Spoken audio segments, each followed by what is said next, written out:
आज हम लोग देखेंगे अपने फिजिक्स, केमिस्ट्री और बायो के जो है प्रीवियस ईयर क्वेश्चन, साथ ही साथ मोस्ट इम्पॉर्टेंट क्वेश्चन। और आज ने अगर अभी तक टेलीग्राम हमारा चैनल ज्वाइन नहीं किया तो आप उस सबसे पहले हमारे टेलीग्राम चैनल को ज्वाइन कर लीजिए, क्योंकि कल जो है वो आपके लिए एक टेस्ट आने वाला है जो कि 120 क्वेश्चन का होगा। आपके एग्ज़ाम की तरह ही होने वाला है वो टेस्ट। तो जिसकी पीडीएफ जो है आपको कहाँ पे मिलेगी? सिर्फ टेलीग्राम पे मिलेगा, ठीक है।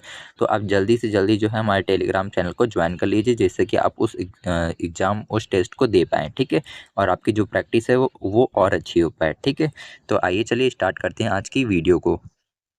तो सबसे पहले हम देखेंगे अपने फिजिक्स के एमसीक्यू क्वेश्चन को, प्रीवियस ईयर और इम्पोर्टेंट, ठीक है। तो आइए चलिए स्टार्ट करते हैं अपने फिजिक्स के एमसीक्यू क्वेश्चन को। तो फिजिक्स का जो सबसे पहला एमसीक्यू क्वेश्चन है वो ये है कि the dimensional formula of the force, ठीक है, बल का विमी सूत्र क्या है, ठीक है। बल का विमी सूत्र क्या है आपको ये बताना है।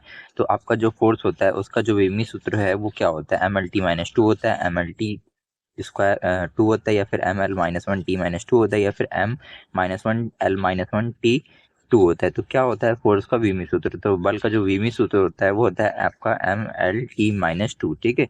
ये क्या होता है? बल का विमीय सूत्र होता है।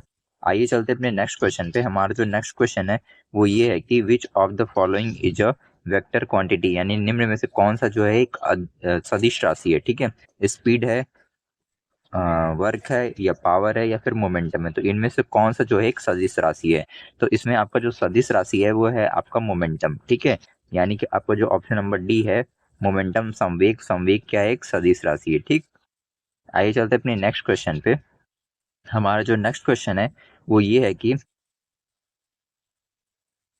एक बॉडी, यानी अ बॉडी, ठीक, in a circle with uniform speed, which of the following remain constant. यदि कोई वस्तु एक वृत्त में समान वेग से घूम रही है तो निम्न में से क्या स्थिर रहता है? उसकी वेलोसिटी, उसका एक्सेलरेशन यानी त्वरण, उसकी स्पीड, या उसका फोर्स यानी कि बल। तो क्या जो है स्थिर रहेगा अगर कोई एक वस्तु जो है एक वृत्त में समान वेग से घूम रही होगी?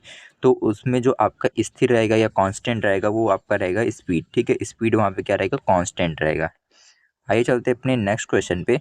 हमारा जो नेक्स्ट क्वेश्चन है वो ये है कि the unit of electric potential is, यानी विद्युत विभव की इकाई क्या है? कूलम है, वॉट है, वोल्ट है, या ओम है? तो विद्युत विभव की इकाई यानी कि यूनिट आपको बताना है। तो विद्युत विभव की जो यूनिट होती है वो क्या होती है? आपका वोल्ट, ठीक है। क्या होता है? वोल्ट। आइए चलते हैं अपने नेक्स्ट क्वेश्चन पे।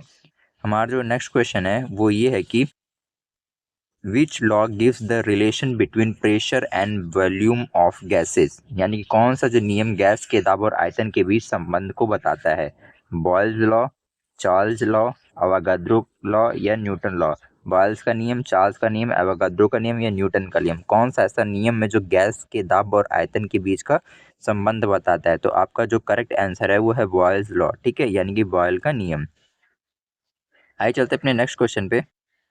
हमारा जो नेक्स्ट क्वेश्चन है वो ये है कि the escape velocity of earth is approximately, यानी कि पृथ्वी से पलायन वेग लगभग कितना होता है? 11.2 होता है, 5 किलोमीटर पर सेकेंड होता है, 7.9 किलोमीटर पर सेकेंड होता है, या 5 किलोमीटर पर सेकेंड होता है? तो पलायन वेग कितना होता है पृथ्वी का?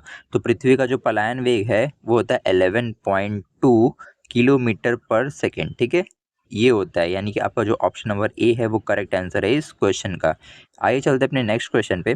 हमारा जो नेक्स्ट क्वेश्चन है वो ये है कि the phenomena of bending of light at a interface of two media is called, यानी दो माध्यमों की सीमा पर प्रकाश के मुड़ने की घटना को क्या बोलते हैं? रिफ्लेक्शन यानी परावर्तन, रिफ्रैक्शन यानी विवर्तन, डिस्पर्जन यानी विचलन, या इंटरफेरेंस यानी कि हस्तक्षेप। तो इस घटना को, प्रकाश की मुड़ने की घटना को दो माध्यमों की सीमा पर क्या कहते हैं आपको ये बताना है। तो आपका जो करेक्ट आंसर है वह है रिफ्रैक्शन, ठीक है, यानी कि विवर्तन।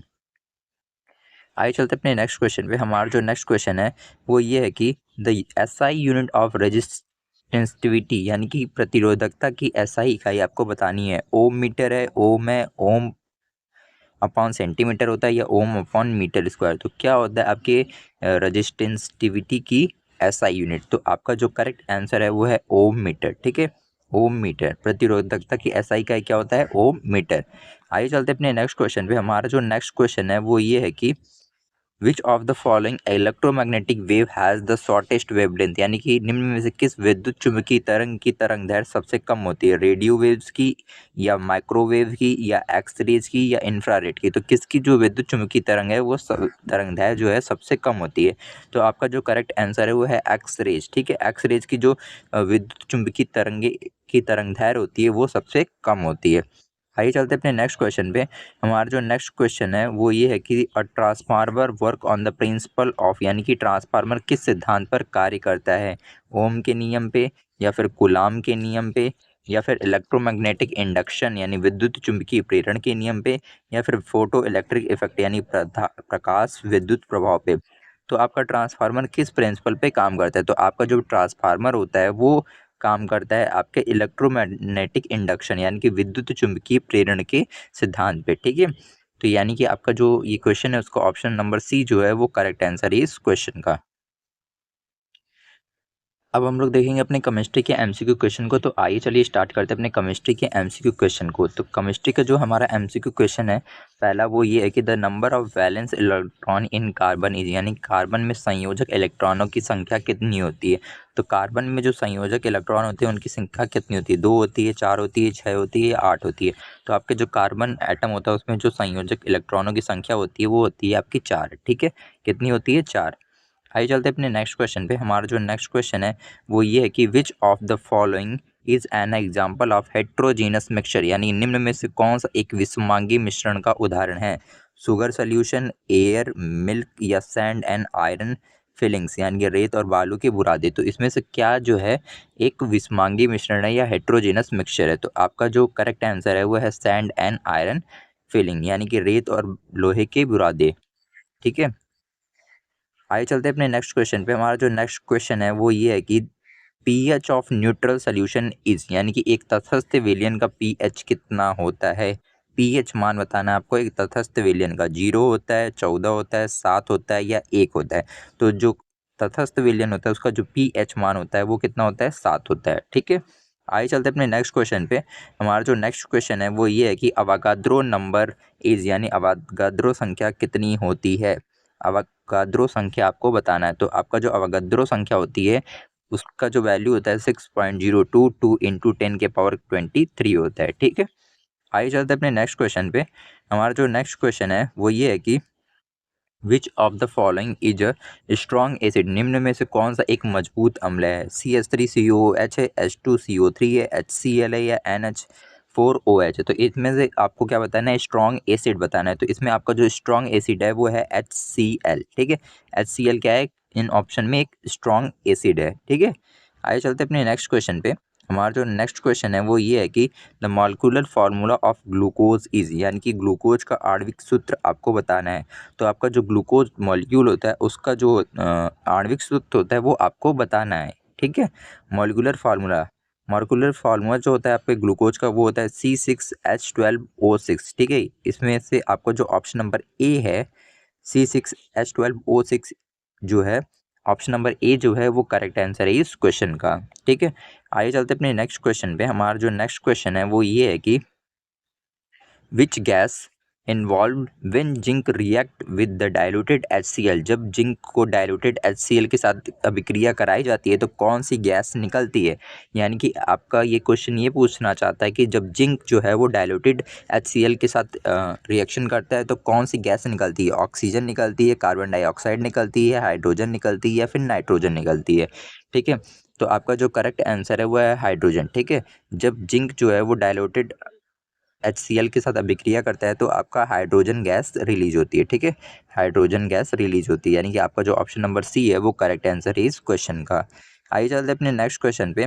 हमारा जो नेक्स्ट क्वेश्चन है वो ये है कि विच of the following is a endothermic process, यानी निम्न में से कौन सी प्रक्रिया एंडोथर्मिक है, कंबक्शन यानी कि दहन, फ्रीजिंग यानी कि जमना, मेल्टिंग ऑफ आइस यानी बर्फ का पिघलना या फिर न्यूट्रलाइजेशन यानी कि उदासीनीकरण। तो इसमें से कौन सा जो प्रोसेस है वो एंडोथर्मिक प्रोसेस है।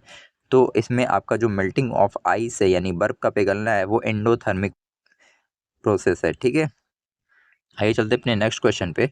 हमारा जो नेक्स्ट क्वेश्चन है वो ये है कि the shape of S orbital is, यानी कि एस कक्षा की आकृति कैसी होती है, स्फेरिकल होती है, डम्बल यानी डम्बल जैसी होती है, प्लैनर यानी कि समतलीय होती है या लीनियर यानी कि रेखीय होती है। तो कैसी होती है आपकी एस ऑर्बिटल की आकृति? तो आपका जो एस ऑर्बिटल होता है उसकी जो आकृति होती है वो कैसी होती है? गोलाकार होती है यानी कि स्फेरिकल होती है। ठीक है, आइए चलते हैं अपने नेक्स्ट क्वेश्चन पे।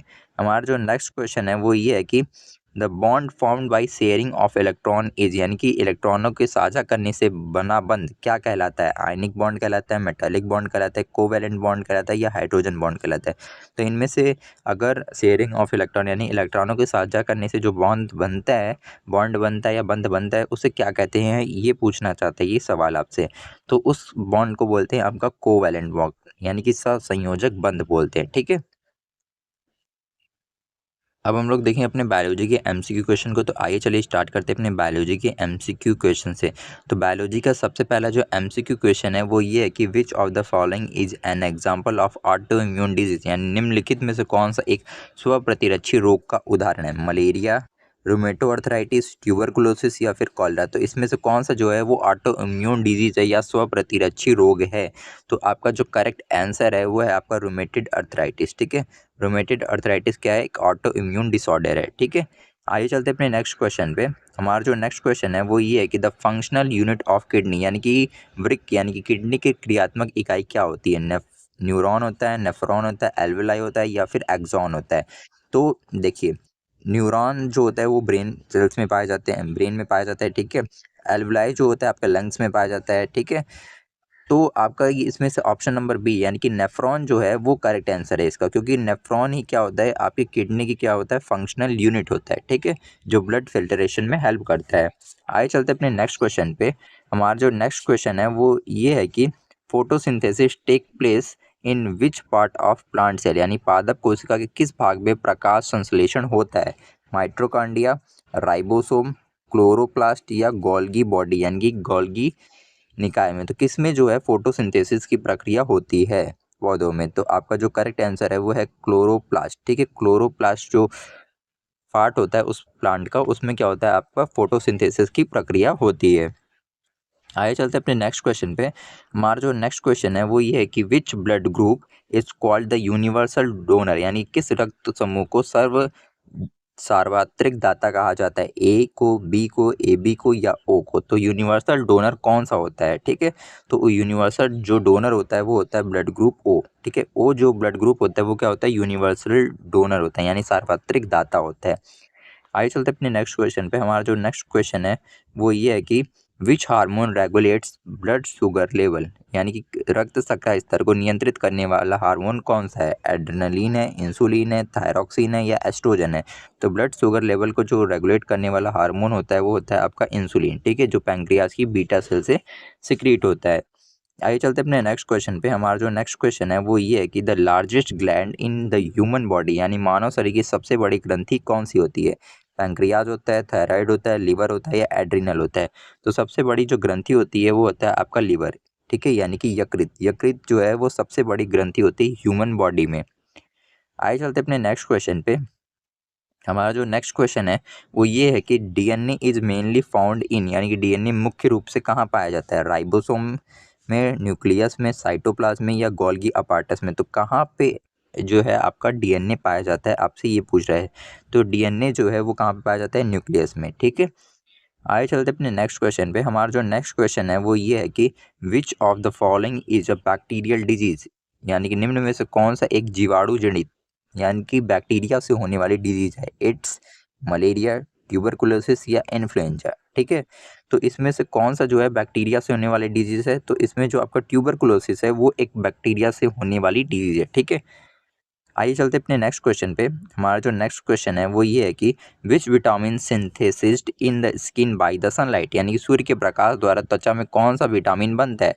तो जो सनलाइट होती है उसके थ्रू जो बॉडी स्किन में जो प्रोटीन का सॉरी विटामिन का सिंथेसिस होता है वो होता है आपका विटामिन डी। ठीक है, सनलाइट के थ्रू जो होता है विटामिन डी का जो है सिंथेसिस होता है हमारे स्किन में। ठीक है, आइए चलते अपने नेक्स्ट क्वेश्चन पे। हमारा जो नेक्स्ट क्वेश्चन है वो ये है कि the structural and functional unit of life is, यानी कि जीवन की संरचनात्मक और क्रियात्मक इकाई क्या है? टिश्यू है, ऑर्गन है, सेल है या ऑर्गन सिस्टम है? तो इनमें से कौन सा जो है वो स्ट्रक्चरल एंड फंक्शनल यूनिट है आपके लाइफ का?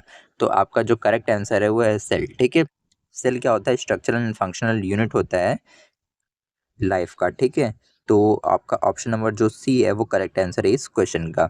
तो आज के लिए इतना ही। अगर आपको हमारी वीडियो पसंद आई तो हमारे वीडियो को लाइक और हमारे चैनल को सब्सक्राइब कर ले, साथ ही साथ हमारे साथ जुड़े रहे, क्योंकि आपका जो कल है वो 120 क्वेश्चन का एक टेस्ट होने वाला है टेलीग्राम पे। तो आप जल्दी से हमारे टेलीग्राम चैनल को ज्वाइन कर ले, जिससे आप कल का टेस्ट भी अटेंड कर पाए, साथ ही साथ आज की जो क्लास की PDF है उसे भी डाउनलोड कर पाएँ, ठीक है।